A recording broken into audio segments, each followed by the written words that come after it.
Merci, bonsoir à tous. Donc, merci d'être venus à ce conseil municipal. Donc, je déclare ouvert ce conseil municipal de la ville de Cibourg. Je désigne, comme d'habitude, Antoine Billotte comme secrétaire de séance. Une information aussi, vous avez un parapheur qui passe dans lequel vous devrez apposer 2 signatures. Et pour ceux qui il n'y a pas de pouvoir. Donc, on va passer aux affaires générales. On va débuter les affaires générales. Donc, oui, Madame Duherbien. Excusez-moi, Monsieur le maire. Je souhaiterais vous demander une faveur, c'est beaucoup dire, mais une requête. Est-ce que je peux me permettre de la formuler? On n'entend pas. Est-ce que je peux me permettre de formuler une demande, s'il vous plaît? D'accord. Qui n'a aucun caractère... Oui, comme d'habitude. Vous commencez à être désagréable, Monsieur le maire. Allez-y, je vous en prie. Merci. Monsieur le maire, au vu des événements tragiques survenus ces dernières semaines qui ont coûté la vie à des membres de la police nationale, pourriez-vous faire observer avant ce conseil municipal 1 minute de silence en leur mémoire? Nous n'allons pas le faire maintenant. Je pense que des choses comme ça, on aurait pu les organiser avant. Vous essayez de faire un coup politique, je pense, là. Donc, je pense de faire de la récupération maintenant, je ne pense pas que ce soit la chose la plus opportune. Mais si vous voulez, on pourra se réunir l'ensemble des forces politiques de cette commune pour discuter de cette question de manière sereine et en dehors de ce conseil municipal. Je m'excuse, Monsieur le maire, mais je trouve vos jugements très cinglants, mais enfin, bon, je prends acte. Simplement, voilà, j'ai attendu de savoir que le conseil municipal commence, afin de savoir si c'était déjà votre volonté, et à ce moment-là, c'est avec honneur. Moi, j'ai la volonté de mener des choses qui sont, c'est-à-dire des points de ce type-là, qui sont, laissez-moi parler s'il vous plaît, d'une importance, qui sont très sensibles, très importants, et qu'on ne peut pas sortir ça, des points comme ça du chapeau à la dernière minute, des points comme ça qui doivent obtenir, je pense, l'unanimité des élus, et je pense qu'on pourrait trouver un consensus sur ces points-là. Pour trouver des consensus, ça se prépare, ça se discute, et je pense que vous aurez pu avoir le temps de prendre contact avec le groupe majoritaire, ainsi qu'avec les autres forces d'opposition, pour qu'on discute de ce point-là, ensemble, de manière constructive, et qu'on décide ensemble de la manière la plus adaptée à répondre à cette situation tragique. Et on va rester là. Juste une remarque, nous avions pensé que ces tragédies ne nécessitaient pas de discussion, on pensait que c'était une évidence de rendre mémoire et de rendre hommage à des personnes qui ont donné leur vie pour la population et tout le monde. Voilà, c'est tout. C'est une différence de vue, Monsieur le maire. Donc, nous allons passer au premier point des affaires générales, donc l'approbation des procès-verbaux de séance du conseil municipal du 25 mars et du 8 avril 2021. Avez-vous des observations? Il n'y en a pas. Qui est contre? Qui s'abstient? C'est adopté. On passe au point 2, le compte-rendu de la délégation du conseil municipal au maire, article L. 1222-22 du Code général des collectivités territoriales, dont cette délégation a permis de signer donc une occupation temporaire des différents sites accordés à l'association Recyclarté et de la création d'une régie de recettes pour le Trinquetiki. Y a-t-il des observations ou des remarques? Il n'y en a pas. Donc on passe au point 3. Syndicat intercommunal des écoles maternelles et primaires de Cibourg et Urugne, modification de statut. Donc je passe la parole à Madame Larassa.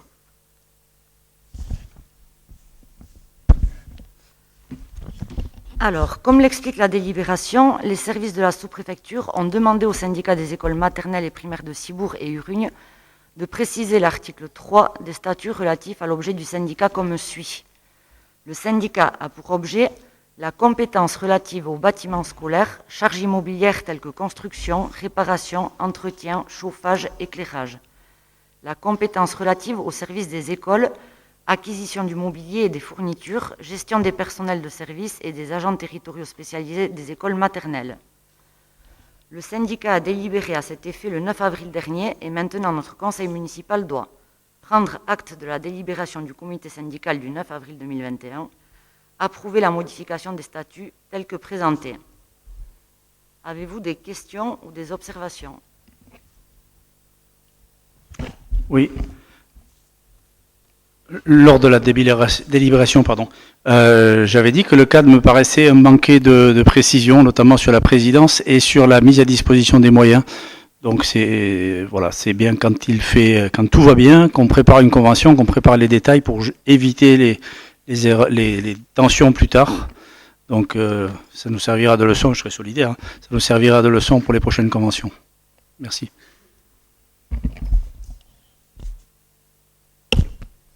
Y a-t-il d'autres remarques, d'observations? Il n'y en a pas. Je vous propose qu'on passe au vote. Donc, qui s'abstient? Qui est contre? C'est adopté à l'unanimité. Merci. Donc, on passe au chapitre 2, éducation enfants-jeunesse. Donc, point 1, association d'aide familiale et sociale, convention d'attribution d'une participation financière pour l'année 2021. Et le rapporteur est Madame Duprat. Bonsoir. Donc, Monsieur le maire rappelle que l'association d'aide familiale et sociale emploie des assistantes maternelles agréées par le conseil départemental. Elles accueillent des enfants à leur domicile. Dans le cadre de sa politique petite enfance, la commune de Cibourg apporte depuis plusieurs années son soutien aux actions menées par l'association d'aide familiale et sociale.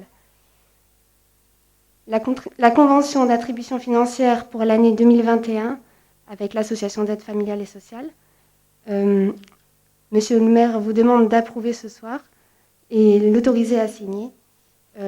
Cette convention acte la contribution de la commune aux frais de garde des enfants cibouriens à hauteur d'1,49 € de l'heure, avec un plafond de 13 000 heures pour cette année, et une cotisation également annuelle symbolique de 5 €.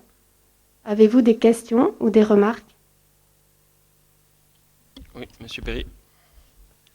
Une question que je n'ai pas posée en commission. Quelles sont les autres sources de subventions de revenus de cette association? Elles ont un soutien de la CAF notamment. Et seulement la CAF. CAF et Cibourg. Le département, il me semble aussi. Alors le département, je ne sais pas. Peut-être que le département finance l'AFS. Peut-être que Madame Dubarbier pourra y répondre. La CAF est le principal financeur.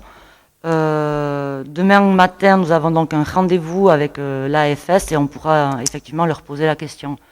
Je ne sais pas si le département finance ou pas l'AFS. Je pense qu'il y a une subvention surtout au niveau du RAM.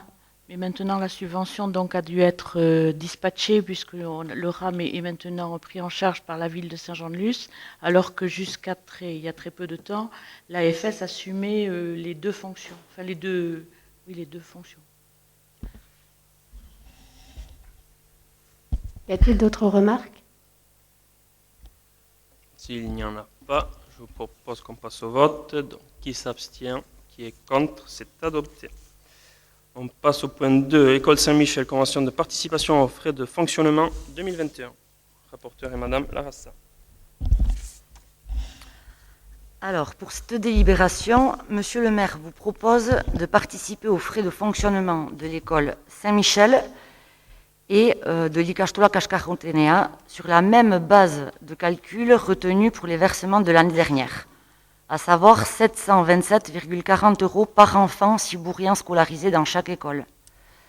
Donc, à ce jour, nous avons 43 enfants cibouriens scolarisés à l'école de Saint-Michel, ce qui nous donne un total de 31 278,20 €.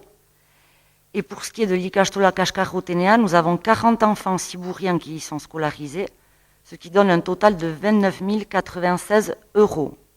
Les modalités de versement de ces participations vous ont été précisées dans les projets de délibération. Avez-vous des questions ou des observations?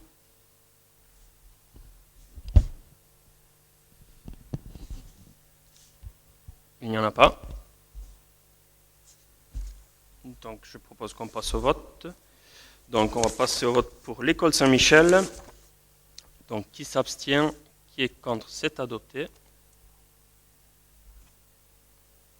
Et nous allons passer après pour le vote pour l'Ikastola Kashkarotegna, bon, pour la même convention de participation aux frais de fonctionnement pour l'année 2021. Et Madame Larassa, Madame Duprat et Monsieur Lecorf ne participeront pas au vote, si je ne me trompe pas. Donc, qui s'abstient? Qui est contre? C'est adopté. Merci. Donc, on passe au point 4, qui est la demande de subvention, dispositif avance, on avance.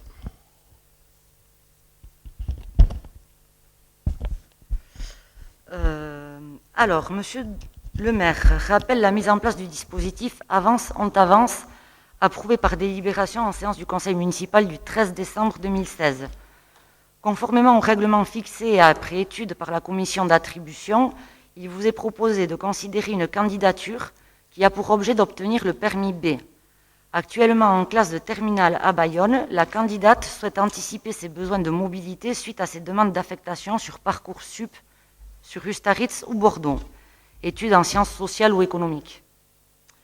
Monsieur le maire propose de répondre favorablement à cette demande de financement dans le cadre des projets du dispositif Avance, on avance et d'accorder une subvention de 550 € à cette candidate. Avez-vous des questions ou des observations?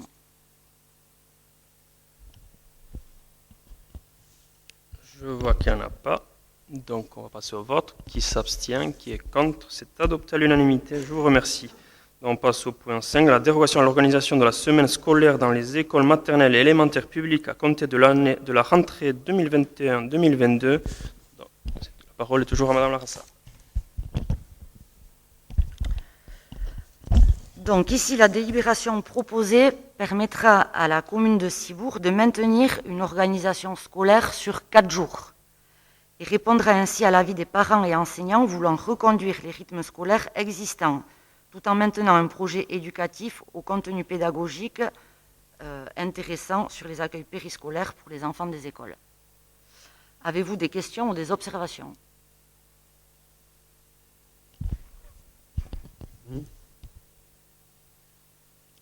Toujours pas. Donc, je propose qu'on passe au vote. Qui s'abstient? Qui est contre? C'est adopté. Donc on passe au chapitre 3 de cet ordre du jour, qui est la culture, patrimoine et vie associative. Donc, premier point, subventions aux associations 2021, et rapporteur est Madame Duzoya. Donc, bonsoir. Avant de passer à la délibération, je voudrais quand même, devant l'ensemble de mes collègues, excuser mon absence pour les 2 derniers conseils municipaux. Je l'ai fait devant certains membres de l'opposition, mais pas devant la totalité des élus d'opposition. Bien évidemment, comme vous l'avez rappelé, Monsieur le maire, malgré tout, je n'étais pas là, mais je restais quand même en activité à distance et il est tout à fait possible de me joindre par mail ou par téléphone pour toutes les demandes ou questionnements attrait au dossier dont je m'occupe. Ceci étant dit, donc du coup, puisque j'ai travaillé quand même un petit peu pendant 2 mois, nous allons passer donc à la délibération relative aux subventions aux associations 2021. La délibération, enfin, la note de critères vous a été envoyée en amont. Cette année, donc en 2021, les associations ont été sollicitées. On leur a demandé de remplir le CERFA classique de demande de subvention, mais aussi une fiche complémentaire, en tout cas avec des questionnements un peu plus poussés pour qu'on ait tout simplement une visibilité, en tout cas une meilleure vision du tissu associatif cibourien, et pas que cibourien, puisqu'on a aussi des associations hors Cibourg qui nous sollicitent. Et donc, du coup, à partir de des dossiers qui nous ont été remis, une grille de critères, en tout cas, a été établie avec un système par points. Toute la méthodologie a été travaillée donc, en lien avec les services et a été, bien évidemment, en tout cas, présenté aux membres de l'opposition lors de la commission, puisqu'il faut savoir que nous avions positionné 2 commissions dans la mesure où le dossier étant quand même important, il nous semblait tout aussi important, en tout cas, que l'opposition puisse s'exprimer et puisse faire aussi des remarques et des retours sur la méthodologie qui avait été actée. Donc il faut savoir qu'on a reçu cette année 78 dossiers pour une demande de subvention totale de 163 671 €, en sachant que nous avons une enveloppe à ventiler qui est de 107 898,40 €, puisque comme ça vous a été précisé dans la note explicative, ont été votées au mois d'avril une enveloppe de 177 000 € de subventions aux associations, en sachant que dans cette enveloppe sont d'ores et déjà imputés le forfait communal de l'OGEC Saint-Michel, le forfait communal de l'ICACHTOLA que l'EIRE vient de vous présenter, le dispositif aussi avance qui est imputé sur cette enveloppe globale, et aussi la subvention du Hot Club 2020 de 5 000 € qui a été imputée sur l'enveloppe 2021, puisque la demande est arrivée de manière très tardive, elle est arrivée en début d'année, et donc du coup on a fait le choix de le octroyer, mais en l'imputant aussi d'office sur l'enveloppe 2021. Donc vous dire que les dossiers qui ont été en tout cas retenus, les montants vous sont présentés dans l'annexe qui vous a été envoyé. Ce sont des dossiers, pour certains ce sont des demandes classiques de fonctionnement, pour d'autres des projets spécifiques. Le traitement et l'étude des dossiers a été faite en tout cas de manière rigoureuse et avec beaucoup d'attention. Les services ont été fortement mobilisés, notamment le service culture et le service sport, en lien avec le service finance et avec le DGS, qui ont épluché l'ensemble des dossiers. L'objectif de ce travail-là, c'est qu'il y ait plus d'équité, plus d'égalité, plus de transparence aussi, avec des critères en tout cas qui ont été établis sur l'ensemble des associations, avec une base de critères qui est commune à l'ensemble des associations, quelles qu'elles soient, c'est-à-dire qu'elles soient sportives, culturelles, environnementales ou autres. Et le choix aussi qui a été fait cette année en lien avec le CCAS et en lien avec Sabrina Berouet, c'est de dégager en tout cas les associations qui sont en lien avec l'action sociale et de en tout cas les faire étudier et par le biais du CCAS, ça nous semblait en tout cas être plus pertinent. Donc le montant qui vous est proposé aujourd'hui, c'est ce que je vous disais, donc l'enveloppe est de 107 898,40 € et le montant proposé des subventions de 2021 donc, est de 103 485 €. Donc l'enveloppe n'est pas totalement consommée, mais en tout cas vous avez en tout cas l'intégralité des montants qui sont proposés à votre vote ce soir. Et donc maintenant, bien évidemment, s'il y a des questions ou des observations, j'y répondrai avec plaisir. Madame Durbier. Bien. Nous avons des plus partout. C'est de l'autosatisfaction. Donc, Monsieur le maire, tout d'abord, permettez-moi de sourire à la lecture de cette délibération. En effet, il nous semble tout à fait évident que vous étudiez les dossiers avec attention et que vous souhaitiez faire la proposition la plus juste possible. Sachez que ce sont les mêmes intentions qui nous ont animés et qui nous animent. Je n'ose penser que vous remettiez en cause notre impartialité. Mais évidemment, le dernier discours de Madame l'adjointe me fait croire évidemment le contraire. Mais peu importe. Donc enfin, nous avons le détail des subventions que vous nous divulguez ce soir. Évidemment, nous ne pouvons nous prononcer sur la pertinence de ces sommes attribuées aux nouvelles demandes, puisque nous n'avons pas les dossiers sous les yeux, et de plus, nous ne pouvons non plus connaître les associations qui ont été conduites. Comme vous l'avez souligné, vous avez modifié les critères d'attribution, mais nous nous rendons compte que la grande majorité des montants alloués sont similaires. Cependant, deux associations, le Cibourg Rugby Club et le Cibourg Omnisport Football, sont très lourdement impactées, avec une baisse de pratiquement 50% pour l'une d'entre elles. Les nouveaux critères appliqués ne produisent pas visiblement les mêmes effets.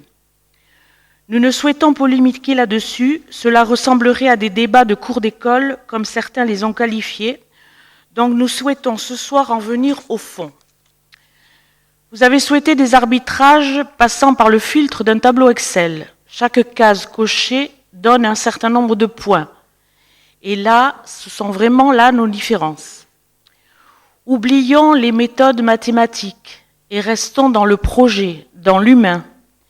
Nous souhaitons reconnaître le travail et accompagner financièrement les associations, car elles sont les fondations d'une politique d'animation et de territoire.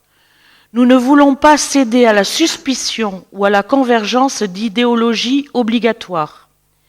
Nous n'oublions pas que notre territoire est multiple et nous pensons que chaque habitant doit y retrouver les activités qui lui permettent de s'épanouir. Enfin, nous nous interrogeons sur vos arbitrages, d'autant plus en ces périodes difficiles et incertaines pour l'avenir. Nous craignons que vous ne compromettiez le bon fonctionnement de ces structures et vous ne découragiez les nombreux bénévoles qui y participent. Et rappelons-le, sans qui rien n'existe. Nous souhaitons mettre l'accent sur l'importance et la qualité de ces accueils, si utiles à l'épanouissement de nos jeunes, de nos enfants, de nos aînés. Et de nouveau, nous remercions ceux qui les animent. Pour ces raisons précédemment évoquées, Monsieur le maire, Françoise Albisture-Duvert, Henri Anido et moi-même, nous voterons contre cette délibération. Merci. Je vais répondre. Je ne sais pas, effectivement, on peut critiquer la méthode, on peut dire que c'est imparfait. Par contre, ce qui est sûr, que c'est une grande première à Cibourg qu'il y ait des critères, puisqu'effectivement, jusqu'alors, les dossiers étaient traités de manière très générale, voire généraliste, et ne prenaient jamais en compte le projet associatif des associations, ce qui, pour le coup, a été fait cette fois. On peut se rejoindre sur un point. Effectivement, Madame Dubarbier, les associations sont, on peut le qualifier comme ça, le poumon d'une commune. Elles drainent un certain nombre de bénévoles et effectivement, il est important de saluer le travail et l'implication sur la commune. Pour autant, on peut effectivement faire comme vous, se dire que chaque année, on n'utilise pas de tableau Excel, on n'utilise pas de mathématiques, on reprend systématiquement les mêmes montants. On ne fait rentrer jamais de nouvelles associations en se disant peut-être que ces associations-là, mais elles ne méritent pas le soutien de la ville. Donc nous, ce qu'on se dit aujourd'hui, c'est que de nombreuses associations nous sont sollicitées et qu'elles aussi ont un travail pertinent, qu'elles correspondent aussi au projet municipal que l'on porte. Par exemple, on peut prendre l'exemple du CPIE, par exemple, littoral, avec qui on a envie de mener des actions auprès de l'ensemble des publics. On peut prendre les Bascos, donc qui sont l'association LGBT du Pays Basque, pour lequel nous nous sommes engagés pendant la campagne municipale à défendre leurs droits. Alors effectivement, on peut dire, du fait de vos remarques, que ces associations-là ne sont pas importantes. Pour nous, elles le sont. Je pense qu'Antoine pourra compléter mon propos, mais les associations qui connaissent des baisses, vous recentrez uniquement sur 2 associations. Je tiens à dire qu'on a reçu ces associations et que, notamment, une des 2, en tout cas, nous a fait part, bien évidemment, quand on annonce une baisse, c'est jamais une satisfaction, mais en tout cas, nous a fait part de la reconnaissance du travail qui avait été mené, de la nouvelle méthodologie qui était mise en place, et qu'effectivement, ça a assuré en tout cas un certain équilibre de traitement entre les associations. Et comme vous êtes aussi élu d'une autre collectivité, alors je suis naïve, mais je ne pense pas qu'au conseil départemental des Pyrénées-Atlantiques, on attribue des subventions comme ça à l'emporte-pièce sans établir une grille de critères. Donc effectivement, on peut toujours critiquer, c'est imparfait, c'est d'ailleurs ce qu'on a dit en commission, puisque vous nous dites là aussi qu'aujourd'hui vous découvrez les montants des subventions. Alors effectivement, votre groupe n'était pas représenté en commission et on comprend d'ailleurs les raisons qui ont excusé la personne qui vous représente, mais la méthodologie a été présentée en totale transparence et depuis la commission, il y avait aussi possibilité de me solliciter ou de solliciter Monsieur le maire ou mon collègue Antoine Biotte pour avoir des éléments et des informations complémentaires sur la méthodologie qui avait été mise en place.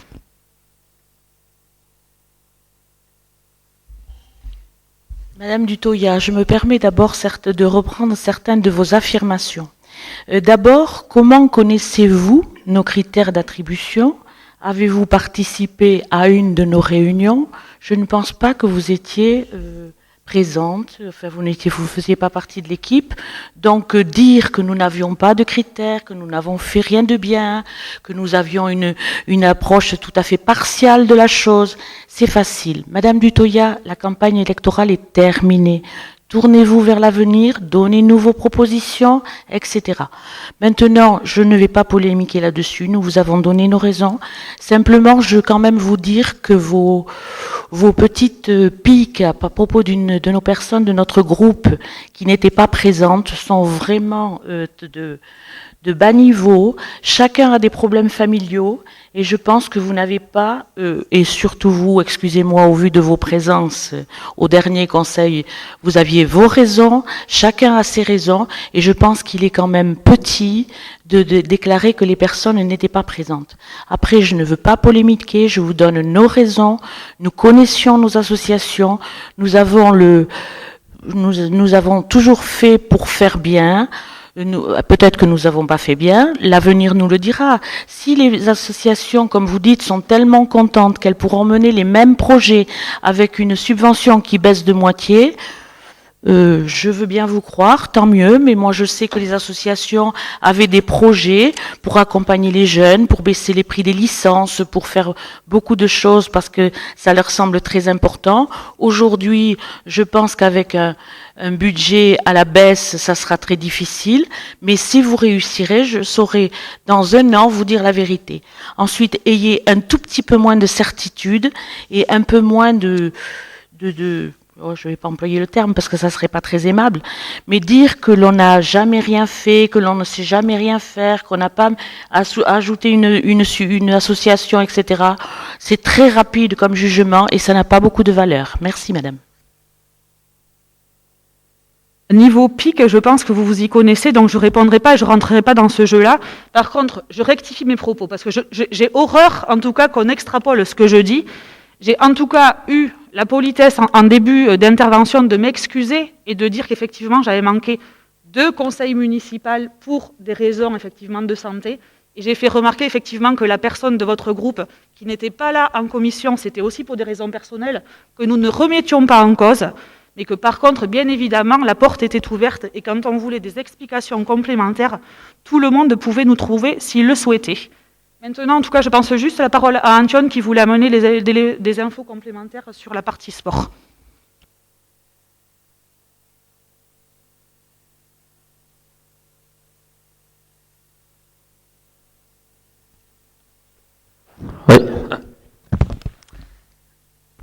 Oui, je voulais juste rajouter, du coup, Madame Dubarbier, puisque vous avez étudié notre tableau Excel si bien, vous avez dû louper une association, donc l'association Cibourg-Gaster, qui est l'association de pelote du Trinkitiki, qui, elle, subit une baisse de 60%, contrairement au rugby qui est de 42%. Donc peut-être que pour vous, la pelote n'est pas très importante. Ben, la preuve, vous avez... vous laissez-moi finir, s'il vous plaît. Vous l'avez baissé la subvention. Je vous ai laissé parler pendant un bon moment. Donc, vous parlez de 2 associations qui subissent une forte baisse, évidemment du foot et du rugby. Je pense que vous apportez beaucoup d'importance au rugby et que vous utilisez le foot pour appuyer vos arguments. Voilà, merci. Encore un jugement totalement partial.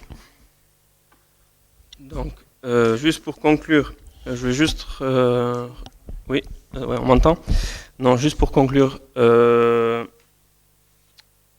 je le confirme, c'est sûr, Émilie Dutoya n'était pas là jusqu'à maintenant, jusqu'à il y a 10 mois, elle ne siégeait pas au conseil municipal de Cibourg. Mais moi, j'ai eu l'honneur de siéger pendant 6 ans aux côtés de Leïli Larassa au conseil municipal de la ville de Cibourg. J'ai voté 6 fois des subventions aux associations et je peux assurer qu'il n'y a jamais eu de critères d'attribution pour ces associations. On a participé, on a débattu, on en a même demandé. Personnellement, j'avais demandé plusieurs fois qu'on me donne les critères d'attribution des subventions aux associations lors du précédent mandat. Je n'ai jamais eu de critères. Deuxièmement, je pense qu'en 6 ans, il n'y a pas beaucoup d'associations qui ont été rajoutées à la grille. Entre 2014 et 2019, je pense qu'à une association près ou 2, on était sur la même grille. Je peux me tromper, mais je pense que je ne dois pas être loin de la réalité. Maintenant, aujourd'hui, il y a des critères. Ces critères, on les a fixés. Comme a dit Madame Dutoya, elles sont certes imparfaites, mais au moins elles ont le mérite d'exister. Ces critères-là ont été débattus en commission, avec l'ensemble des groupes du conseil municipal. Les arbitrages aussi ont été faits en commission, ce qui ne se faisait jamais jusqu'à maintenant. Donc maintenant, vous vous focalisez sur des associations qui ont subi des baisses. Certes, il y a des associations qui ont subi des baisses. C'est sûr, c'est les associations qui jusqu'à aujourd'hui touchaient le plus. Donc c'est sûr que si l'enveloppe reste la même, si on veut rentrer d'autres associations, mais si le gâteau a fait la même taille, si on fait plus de parts, ben les parts sont un peu plus petites. Ça, c'est la logique, c'est la mathématique. Mais maintenant, je suis d'accord, les critères sont peut-être imparfaits, mais bon, moi je vous invite à la prochaine commission culture et vie associative, qu'on se repose sur ces critères-là, qu'on essaie de les améliorer, de voir, laisser passer cette année, voir le rendu de cette méthodologie, et puis on pourra se reposer l'année prochaine pour voir si on peut améliorer ces critères d'attribution, mais au moins, je répète, elles ont le mérite d'exister et d'avoir une base équitable pour l'ensemble des associations sportives, culturelles et autres. Merci. Donc, on va s'arrêter là. Juste je vous propose une dernière... Non, c'est bon, vous avez eu assez la parole. Non, mais c'était juste pour votre remarque c'est de bon. dire que vous avez toujours été contre les subventions qui étaient proposées. Je propose qu'on passe au vote. Vous n'avez jamais voté contre. Excusez-moi, c'est moi qui préside ce conseil municipal. Vous n'avez pas la parole. Je vous ai donné la parole 3 fois. Donc maintenant, nous allons passer au vote. Donc, qui s'abstient? Qui est contre? C'est adopté. Oui, 3 contre. Mais c'est adopté quand même. Merci. Nous allons passer au chapitre 4 de ce conseil, municipal, donc qui est la politique linguistique. Donc, un seul point. Commission extra-municipale Euskara, langue basque, Club Le Lagrange et compagnie des Sirtes. Le rapporteur est M. Dirassar.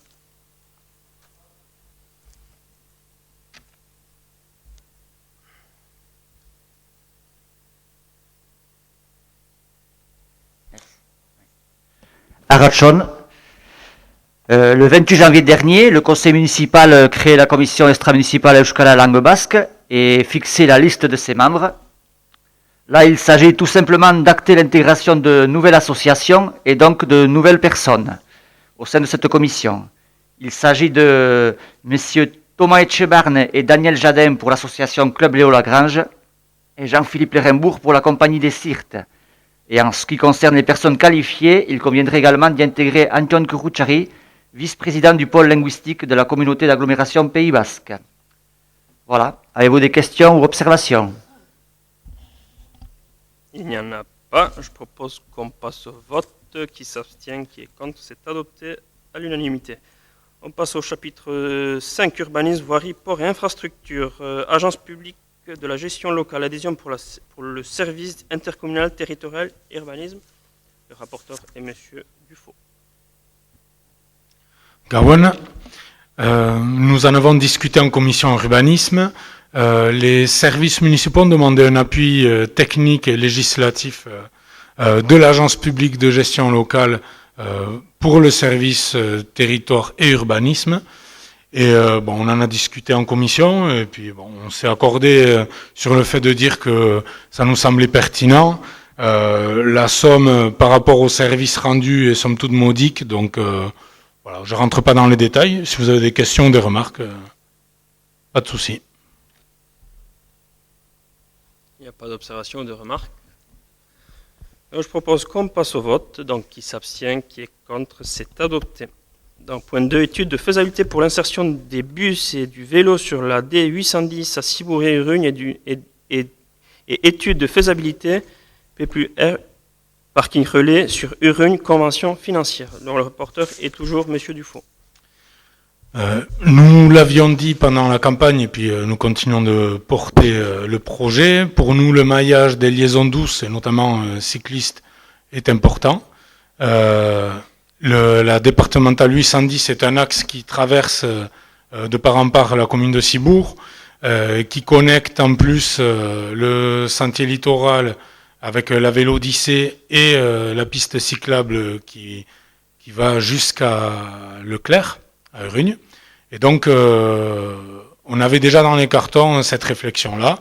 Aujourd'hui, le syndicat des mobilités est venu rencontrer les communes de Cibourg et d'Urugne afin de travailler ensemble à une réflexion pour une liaison douce piéton-vélo et inclure aussi le service de bus qui devrait être cadencé à 15 minutes, toutes les 15 minutes entre Bayonne et Hendaye aux alentours de l'année 2025. Donc pour inclure tout ça, et notamment une liaison bus en partie en site propre, avec une voie dédiée sur certains tronçons, il y a une étude qui va être cofinancée entre les différents acteurs qui sont évoqués, Donc le syndicat de mobilité, la commune de Cibourg et la commune d'Urugne, auquel nous proposons de participer financièrement pour en tirer les bénéfices. Et je précise aussi qu'il y a donc, comme énoncé dans le titre, une réflexion aussi au niveau de la bretelle de l'autoroute pour un parking relais qui permettra aux gens de laisser leur voiture et de bénéficier des transports en commun pour se déplacer sur la zone. Voilà pour le bref résumé. Est-ce que vous avez des questions ou des remarques? Il n'y en a pas. Donc je vous propose qu'on passe au vote. Donc qui s'abstient? Qui est contre? C'est adopté. Je vous remercie. Et on passe au dernier point de l'ordre du jour de ce conseil municipal. Donc avis sur la création de la zone d'aménagement différé ZAD de l'Encan 2.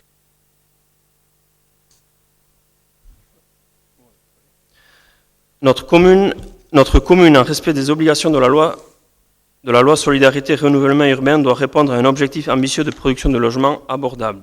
Le secteur de l'Encan avait été rapidement identifié comme présentant des caractéristiques favorables au renouvellement urbain. Il avait été décidé d'engager une démarche de projet d'initiative publique pour rendre possible une opération d'aménagement d'ensemble comptant des logements, des services, des aménagements d'espaces publics et de mobilité. De ce fait, une zone d'aménagement différé ZAD a été instaurée par le préfet des Pyrénées-Atlantiques le 25 août 2015 pour une durée de 6 ans. Elle s'éteindra donc le 25 août 2021. Le renouvellement de la ZAD pour une durée supplémentaire de 6 ans nous a permis de se réinterroger sur son périmètre. Ainsi, je souhaite vous présenter les orientations prises pour permettre à notre commune de rester dotée de cet outil d'aménagement qui est la zone d'aménagement différée sur le secteur de l'Encan. Donc, comme vous pouvez le voir, nous avons intégré 2 îlots d'habitation en périphérie de la ZAD, l'ensemble des voiries ainsi que les carrefours d'entrée du quartier. Ce nouveau périmètre nous permettra de mieux connecter le futur quartier de l'Encan avec celui de Marignella et Soubiboulou et mieux répondre aux enjeux des flux de circulation. La mise en place de la nouvelle zone d'aménagement différé dénommée ZAD l'Encan 2 pour une durée de 6 ans avec une modification substantielle du périmètre nous permettra de nous donner les moyens de réussir l'aménagement de ce futur quartier de Cibourg qui devra accueillir des logements, des services donc de l'emploi, des aménagements d'espaces publics et répondre aux enjeux de mobilité. Donc je pense que tout le monde a eu ce plan. Nous avons discuté en commission urbanisme le début mai. Donc l'ensemble des groupes étaient là. Donc je ne sais pas s'il faut apporter plus de précision, mais oui, Monsieur Perry. Oui, Monsieur le maire, notamment à propos de la DUP qui n'était pas dans les documents en commission, que nous n'avons pu voir qu'en mairie à partir de lundi. Donc dans la DUP n'est pas inclus l'îlot dit Valentin, qui vient augmenter la ZAD 2. Donc question. Donc juste pour question de temporalité, là on n'est pas en train de traiter la DUP, hein. C'est-à-dire que la question de la DUP viendra après. Là on est en train juste de délibérer sur la ZAD de l'Encan, la ZAD et la DUP étant 2 choses complètement différentes. Donc, c'est vrai qu'en commission, on a parlé de la DUP et on a parlé du fait que, de toute façon, on arrivera à mettre en place une DUP. On pense, pour l'instant, on partirait sur cette optique-là, c'est de ne pas intégrer l'îlot Valentin dans la DUP pour une seule raison, c'est que l'îlot Valentin est intégré à la ZAD de l'Encan, non pas parce qu'elle sera partie prenante de la ZAD, mais c'est surtout pour contrôler l'évolution de cet îlot qui pourrait pénaliser le futur projet de l'Encan. Pourquoi? Parce que cet îlot central, c'est l'axe d'entrée, ça sera l'axe d'entrée de ce futur quartier. Donc il est primordial de maîtriser l'évolution de cet îlot. On sait très bien qu'à côté, un promoteur a acheté l'ensemble de l'îlot. On avait quelques échos que le même promoteur avait l'intention de faire le même exercice sur cet îlot-là, et on pense qu'un tel projet pourrait pénaliser le futur projet de l'Encan. Donc c'est pour ça qu'elle n'est pas dans la DUP, parce qu'au final, cet îlot-là, n'a pas besoin de cet îlot pour faire l'aménagement de l'encan, mais on se doit de maîtriser l'évolution de cet îlot pour ne pas pénaliser le projet. Donc j'espère avoir été clair. Je comprends l'esprit, mais Voilà. je trouvais aussi logique de la mettre dans la DUP si on parle de protection. Mais Parce qu'avec la ZAD, on n'a pas besoin de... c'est-à-dire, si on met une ZAD, on n'a pas besoin d'une DUP. Demain, s'il y a quelqu'un qui veut vendre sur l'îlot Valentin, très simplement, on achète. S'il ne veut pas vendre, on n'achètera pas. Demain, sur un temps lointain, sur l'encan, si quelqu'un, au bout du bout, ne voudra pas vendre, on mettra une DUP en place. Parce qu'il nous faudra l'ensemble de l'assiette de l'encan pour pouvoir faire un projet. ok. J'ai une autre question, puisque nous n'avions pas le plan assez grand en commission. Il y a 3 parcelles elles sont numérées là. L'îlot Valentin, c'est clair, le cercle, le grand bâtiment en face de Marinella, la parcelle AL 213, c'est bien le petit parking Ibis côté rue Borousse qui tangente le cercle, puisqu'il n'est pas identifié. En fait, pour comprendre la logique, il y a 2 îlots d'habitation, donc celui qu'on appelait l'îlot Valentin, qui est l'îlot entre François Mitterrand et la rue Borousse au nord du chemin de fer. Puis on a intégré l'ensemble des voiries. Donc c'est pour ça que vous allez voir, on s'est mis au droit des trottoirs.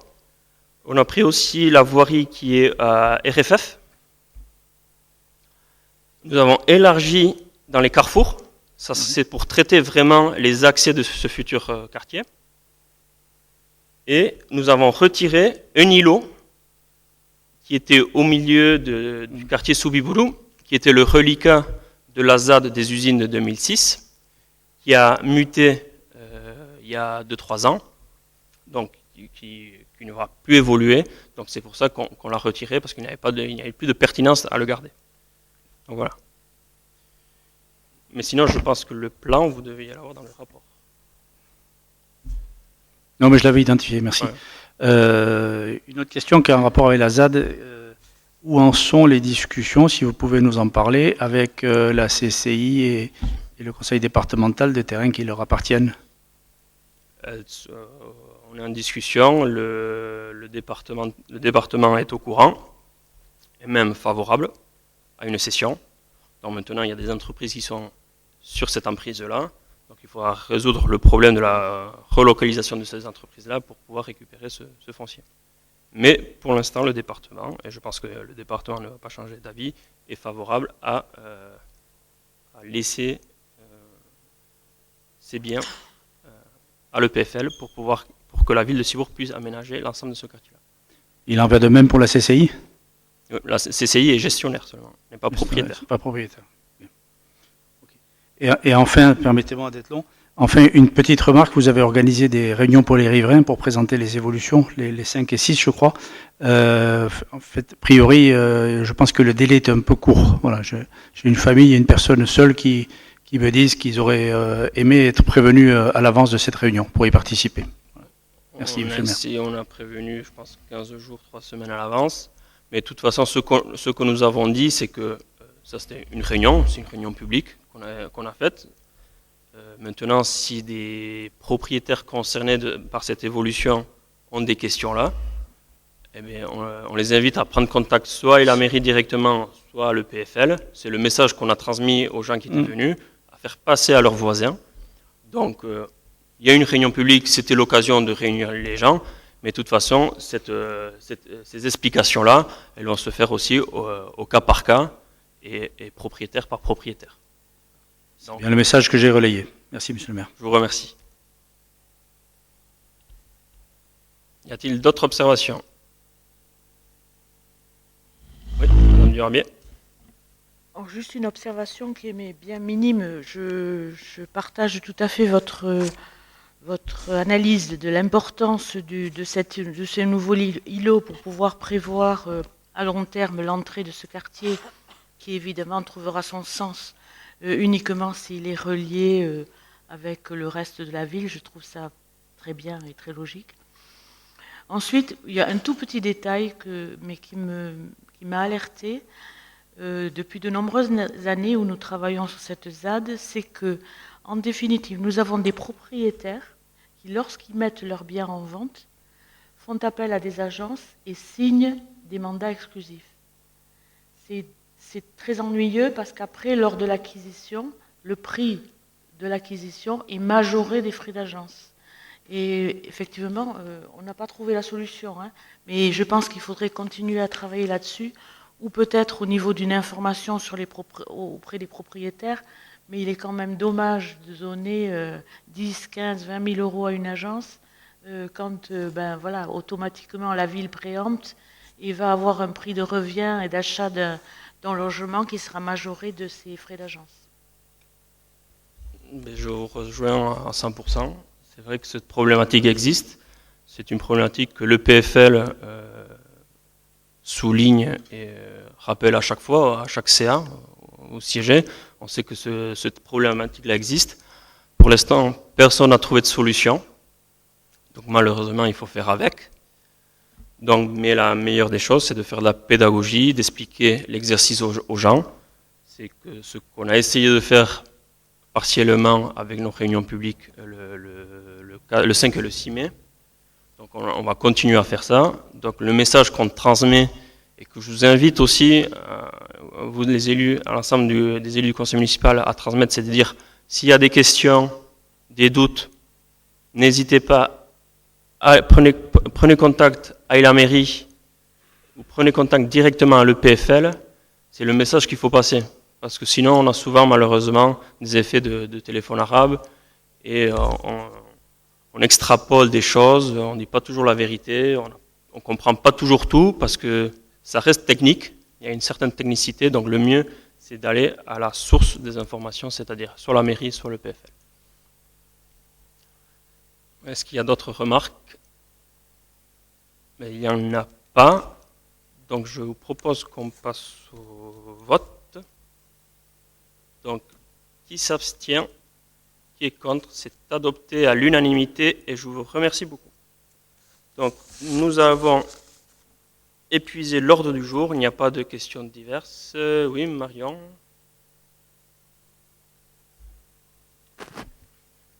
Je voulais répondre de manière plus précise à la question de M. Perry tout à l'heure. Les ressources de l'association d'aide familiale et sociale sont constituées des participations aux subventions des collectivités territoriales membres, des subventions de l'État, d'organismes publics et privés, des recettes générées par l'activité, donc la participation des familles, des montants des éventuelles cotisations et ou droits d'entrée, des ressources créées à titre exceptionnel telles des fêtes, des tombolas, etc. Et d'une façon générale de toutes les ressources légales. Donc effectivement, c'est la CAF qui participe le plus. Il y a également une participation des communes, une participation du conseil départemental des Pyrénées-Atlantiques et également des Landes. Voilà. Les communes? Oui, les communes membres. Ok. Qui sont, pardon? Alors, vous voulez le listing complet? Ah d'accord, il y en a beaucoup. Il y en a beaucoup, oui. Je vous en fais grâce. Merci. Donc, merci Madame Duprat de ces précisions. Donc, je pense qu'il n'y a plus de questions ni de réponses. On est tous bons. Donc, l'ordre du jour est épuisé, il n'y a pas de questions diverses. Donc, je vous remercie et je vous souhaite une très bonne soirée.